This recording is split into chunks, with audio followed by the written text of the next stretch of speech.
أعوذ بالله من الشيطان الرجيم. بسم الله الرحمن الرحيم.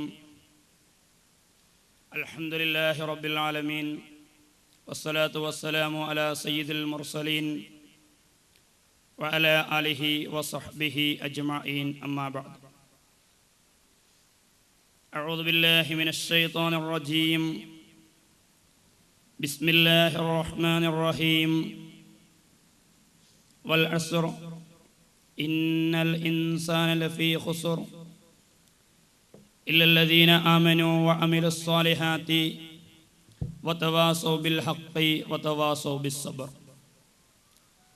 صدق الله مولانا العلي العظيم، وصدق وبلغ رسوله النبي الكريم، ونحن على ذلك من الشاهدين الشاكرين، والحمد لله رب العالمين.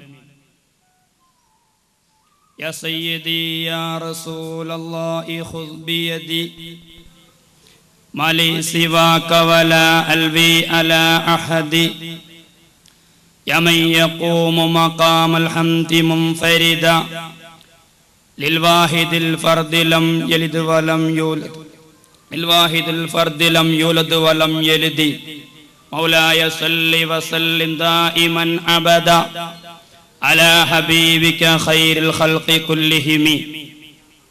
പ്രിയമുള്ള സത്യവിശ്വാസികളെ, അല്ലാഹുവിൻ്റെ അതിമഹത്തായ അനുഗ്രഹത്താൽ സമസ്ത എന്ന മഹിതമായ പ്രസ്ഥാനത്തെ ഉൾക്കൊള്ളാനും അതറിഞ്ഞ അതിലുൾക്കൊണ്ട നിങ്ങൾക്ക് സമസ്ത തന്നെയാണ് നിലവിൽ കേരളത്തിലെ യഥാർത്ഥ പണ്ഡിത സംഘടന എന്ന് ഞങ്ങൾ അറിഞ്ഞ രൂപത്തിൽ നിങ്ങളെ മനസ്സിലാക്കി തരാൻ വേണ്ടിയാണ് സംഘാടകർ എന്നെ ഇങ്ങോട്ട് ക്ഷണിച്ചു വരുത്തിയത്. വളരെ അധികം നേതാക്കൾ ഇവിടെ സംസാരിക്കാനുള്ളത് കൊണ്ട് തന്നെ വളരെ കുറഞ്ഞ കാര്യങ്ങൾ മാത്രമാണ് നിങ്ങളുമായി പങ്കുവെക്കാൻ ഞാൻ ആഗ്രഹിക്കുന്നത്. നമുക്കറിയാം, ജാഹിലിയ കാലഘട്ടത്തിൽ അധർമ്മത്തിലും അനീതിയിലും കൊടികുത്തി വാണിരുന്ന ഒരു ജനതയെ സത്യത്തിൻ്റെ സന്മാർഗത്തിൻ്റെ പാന്താവിലേക്ക് കൊണ്ടുവരുന്നതിന് വേണ്ടിയാണ് ഹബീബായ നബി സല്ലല്ലാഹു അലൈഹി വസല്ലമ തങ്ങളെ അല്ലാഹു നിയോഗിച്ചത്. അതിൻ്റെ പരിണിത ഫലം നമ്മൾക്കറിയാം. കേവലം 23 വർഷം കൊണ്ട് ലക്ഷക്കണക്കിന് ആളുകളെ സത്യത്തിൻ്റെ പാന്താവിലേക്ക് കൊണ്ടുവരാൻ ഹബീബായ നബി സല്ലല്ലാഹു അലൈഹി വസല്ലമ തങ്ങൾക്ക് കഴിഞ്ഞു. ഞാൻ പറയുന്ന കാര്യങ്ങൾ നോട്ട് ചെയ്തു വെക്കണം മനസ്സിൽ, എന്നിട്ട് ആലോചിച്ച് നോക്കണം. ഇനി നമുക്ക് കാലങ്ങൾ കുറേ ഇങ്ങോട്ടേക്ക് വരാം. ഇസ്ലാമിൻ്റെ പ്രസരിപ്പ് കുറഞ്ഞു പല ഭാഗങ്ങളിലും ചില ആളുകളൊക്കെ ഇങ്ങനെ ദീനുമായി അകന്നുകൊണ്ടിരിക്കുമ്പോഴാണ് ഔലിയാക്കളുടെ നേതാവായ ഗൗസുൽ ആലം മുഹിയുദ്ദീൻ അബ്ദുൽ ഖാദിർ ജിലാനി ഖദ്ദസല്ലാഹു സിറഹുൽ അസീസ് ദീനിന്റെ പ്രബോധന ദൗത്യവുമായി വരുന്നത്. ഗൗസുൽ ആലമിന്റെ വരവോടുകൂടി കുറച്ചൊക്കെ ഉറങ്ങിക്കിടന്നിരുന്ന ദീനീ കാര്യങ്ങൾ വീണ്ടും ഒന്ന് ഉയർത്തെഴുന്നേൽത്ത് വന്നു.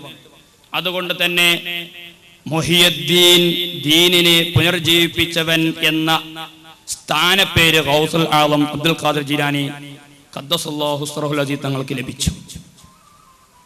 നമ്മൾ പിന്നെയും കാലം ഇങ്ങോട്ട് പോരുകയാണ്. അതിനുശേഷം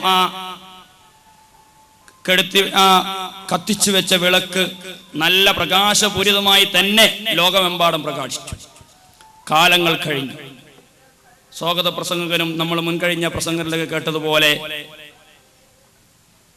വീണ്ടും കാലങ്ങൾ കഴിഞ്ഞപ്പോൾ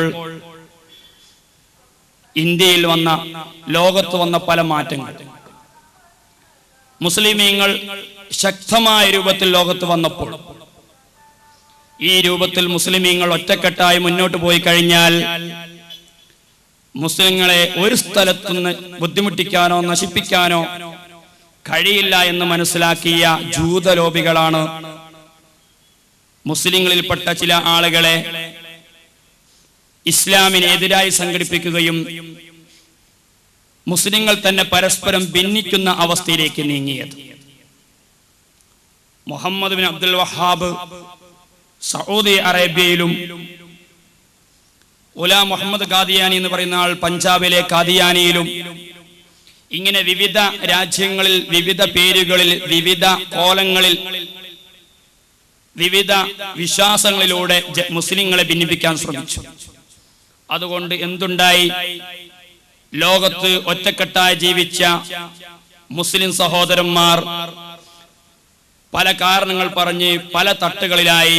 അതോടെ മുസ്ലിങ്ങൾക്കുണ്ടായിരുന്ന ആ ഒരു ഐക്യം ഇല്ലാതാവുകയും മുസ്ലിങ്ങളുടെ രാജ്യത്തിലൊക്കെ കുഴപ്പമുണ്ടാക്കാൻ, മുസ്ലിങ്ങളെ പല രാജ്യങ്ങളിൽ നിന്നും തുടച്ചു നീക്കാനും സംസ്കാരം ഇല്ലാതാക്കാനും പല ശത്രുക്കൾക്കും കഴിഞ്ഞിട്ടുണ്ട്. തുർക്കി ഇസ്ലാമിന്റെ കയ്യിൽ നിന്ന് വിട്ടുപോയി. സ്പെയിൻ ഇസ്ലാം സംസ്കാരം അവിടുന്ന് പൂർണ്ണമായും മാറ്റപ്പെട്ടു. ഇന്ത്യ എന്ന മഹാരാജ്യത്ത് കെട്ടുറപ്പോടെ ജീവിച്ച മുസ്ലിങ്ങളുടെ ഇടയിലേക്ക് ഖാദിയാനിസം വന്നപ്പോൾ കേരളം എന്ന അതിസുന്ദരമായ നാട്ടിൽ, നമ്മുടെ നാട്ടിലേക്ക് ദീനിന്റെ വെളിച്ചമെത്തിയ, ഈ നാട്ടിലേക്ക് ദീനി അന്തരീക്ഷം ഈ രൂപത്തിൽ നിലനിൽക്കുന്ന അവസ്ഥയിലേക്ക് എത്തിച്ച കേരളത്തിലെ സാഹചര്യത്തിലൊക്കെ നമ്മുടെ ചുറ്റുഭാഗത്തുള്ള നാടുകളിലൊക്കെ വേരൂന്നിയ പുത്തൻ പ്രസ്ഥാനക്കാർ ഓരോ നാട്ടിലും പല രൂപത്തിലാണ് വന്നത്. അവരെ കൊണ്ട് എന്തുണ്ടായി? ഒരേ മനസ്സോടുകൂടി ഒരേ ദേഹത്തോടുകൂടി മുന്നേറിയ മുസൽമാന്റെ മനസ്സിൽ പരസ്പരം ശത്രുതയിലാക്കാനും ഒരു വിഭാഗത്തെ നരകത്തിന്റെ ആളുകളാക്കി ചിത്രീകരിക്കുകയും യഥാർത്ഥമായ വിശ്വാസത്തിൽ നിന്ന് ഒരുപാട് ആളുകൾ മാറിയിട്ടുണ്ട് എന്ന് പ്രചരിപ്പിക്കാനും അതുവരെ മുസ്ലിങ്ങൾക്ക് നേതൃത്വം നൽകിയ പണ്ഡിതന്മാരെ താറടിച്ചു കാണിക്കാനും അവർ പുരോഹിതന്മാരാണ്, അവരുടെ വയറ് നിറക്കാൻ വേണ്ടിയാണ് നിങ്ങളെ ഉപയോഗിക്കുന്നത്, അവരുടെ കീശയുടെ കനത്തിൽ കൂട്ടാൻ വേണ്ടിയാണ് നിങ്ങളെ ഉപയോഗിക്കുന്നത് എന്ന് പ്രചരിപ്പിച്ച് വീണ്ടും ഒരു ചിത്രത പാകിയപ്പോൾ ആ ചിത്രതയിൽ നിന്ന് കരകയറ്റാനാണ് അന്നത്തെ സാത്വികരായ പണ്ഡിതന്മാർ പുതിയങ്ങാടിയിലെ മഹാനായ വരക്കൽ മുല്ലക്കോയ തങ്ങളുടെ വീട്ടിൽ അന്ന് പല പണ്ഡിതന്മാരും വന്നിട്ട് തങ്ങളോട് സംസാരിച്ച അടിസ്ഥാനത്തിലാണ് 1926 മഹാനായ വരക്കൽ മുല്ലക്കോയ തങ്ങൾ പ്രസിഡന്റും അതേപോലെ PP മുഹമ്മദ് മുസ്ലിയാർ, PK മുഹമ്മദ് മുസ്ലിയാർ തുടങ്ങിയ ആളുകൾ സെക്രട്ടറിയുമായിട്ട് സമസ്ത കേരള ജംഇയ്യത്തുൽ ഉലമ നിലവിൽ വന്നത്. അതിന്റെ വിശദീകരണത്തിലേക്കൊന്നും ഞാൻ കടക്കുന്നില്ല. ഹബീബായ നബി സല്ലല്ലാഹു അലൈഹി വസല്ലം തങ്ങൾ വന്നപ്പോൾ ഇരുളിലാണ്ട യുഗത്തെ പൂർണ്ണമായും സത്യത്തിന്റെ ബാന്ധാവിലേക്ക് കൊണ്ടുവരാൻ കഴിഞ്ഞു. ഔസുൽ അളമിന്റെ കാലഘട്ടത്തിയപ്പോഴും ഉറങ്ങിക്കിടന്നവരെ ഉണർത്തിക്കൊണ്ട് പൂർണ്ണമായി ദീനിൽ അടിയുറച്ചു നിർത്താൻ കഴിഞ്ഞു.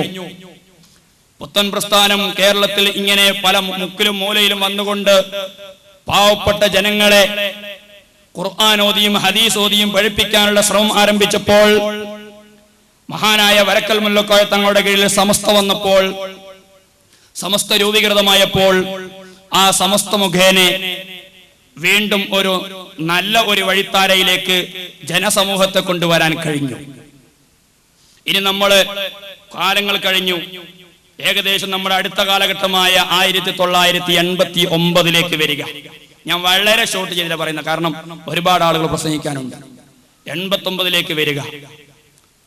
സമസ്തയിൽ നിന്ന് ഒരു വിഭാഗം ആളുകൾ പുറത്താക്കപ്പെടുകയോ പുറത്തു പോവുകയോ ചെയ്തുകൊണ്ട് 6 പേർ, പുറത്താക്കപ്പെട്ട 6 പേർ, അവരുടെ ഭാഷയിൽ പുറത്തേക്ക് പോന്ന 6 പേർ.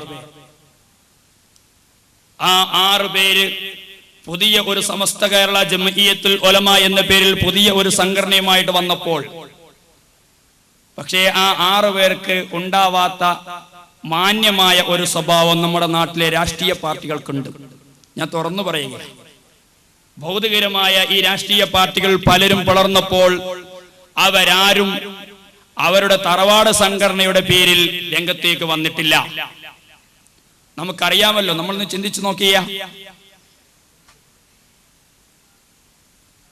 കോൺഗ്രസിൽ നിന്ന് കെ മുരളീധരൻ പുറത്തേക്ക് പോയപ്പോൾ DIC ഡെമോക്രാറ്റിക് ഇന്ത്യ കോൺഗ്രസ് എന്ന പേരിൽ അദ്ദേഹം പുറത്തേക്ക് പോയത്. അതേപോലെ കോൺഗ്രസ് പല പാർട്ടികളും പോയപ്പോൾ പല പേരിലാണ് അവർ അറിയപ്പെട്ടിരുന്നത്.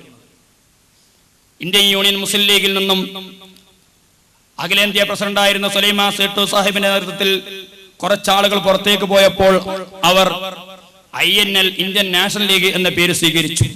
അപ്പോഴും ലീഗിന്റെ യഥാർത്ഥ നാമം അവരും ഉപയോഗിച്ചില്ല. ഇനി യുവാക്കളെ, ഒരുപാട് യുവാക്കൾ, താൻ പ്രസംഗിക്കുന്നിടത്ത് യുവാക്കൾ ഒരുപാട് കൂടുന്നത് കണ്ടപ്പോൾ ഈ കൂടിയ പാരാവാരം മുഴുവനും എന്റെ പിറകിലാണെന്ന് മനസ്സിലാക്കിയ ഒരു വിദ്വാൻ, പേര് ഞാൻ പരാമർശിക്കുന്നില്ല, അദ്ദേഹം ഇപ്പോൾ ഈ സ്റ്റേജിൽ തന്നെയാണുള്ളത്. പേര് ഞാൻ പറയാൻ ഉദ്ദേശിക്കുന്നില്ല. കർണാടക സ്റ്റേറ്റിലാണുള്ളത്. കേരളക്കാരനാണെങ്കിലും കുറച്ചു കാലം തമിഴ്നാട്ടിലായിരുന്നു, ഇപ്പോൾ കർണാടകയിലാണുള്ളത്. ഏതായാലും അദ്ദേഹം തന്റെ മുമ്പിൽ കൂടിയ ആയിരക്കണക്കിന് പതിനായിരക്കണക്കിന് വരുന്ന ആളുകളെല്ലാം തന്റെ കൂട്ടത്തിലാണ്. താൻ എന്തു പറഞ്ഞാലും സ്വീകരിക്കുമെന്ന് മനസ്സിലാക്കി അദ്ദേഹം ഒരു പാർട്ടി രൂപീകരിച്ചു. ആ പാർട്ടിയും PDP എന്ന പേരിലാണ് പോയത്, അതും ലീഗിന്റെ പേരിലല്ല. ഇങ്ങനെ നമ്മൾ കേരളത്തിലും ഇന്ത്യയിലും പല രാഷ്ട്രീയ പാർട്ടികൾ പിളർന്ന് അവരിന്ന് ചില ആളുകൾ പുറത്തു പോകുമ്പോൾ അവരെല്ലാം പ്രത്യേകമായ ഒരു പേരിലാണ് പോയിക്കൊണ്ടിരുന്നത്. മാനവികത ഉണർന്നപ്പോൾ ഏപ്രിൽ 12 കാസർഗോഡ് നിന്ന് ആരംഭിച്ച് ഏപ്രിൽ 28 തിരുവനന്തപുരത്ത് കേരള യാത്ര മാനവികത ഉണർത്തുന്നു എന്ന പേരിൽ ഒരു യാത്ര സമാപിച്ചപ്പോൾ മാനവികത ഉണർന്നതിന്റെ ഫലമായി കേരളത്തിൽ സംഭവിച്ചത്, മാനവികത ഉണർന്ന് 6 ദിവസം കഴിഞ്ഞപ്പോൾ കേരളത്തിലെ ഒരു രാഷ്ട്രീയ നേതാവ് അതിദാരുണമായി കൊല്ലപ്പെട്ടു. മാനവികത എത്രത്തോളം ഉണർന്നിട്ടുണ്ട് എന്ന് നിങ്ങളൊന്ന് ചിന്തിച്ചു നോക്കുക.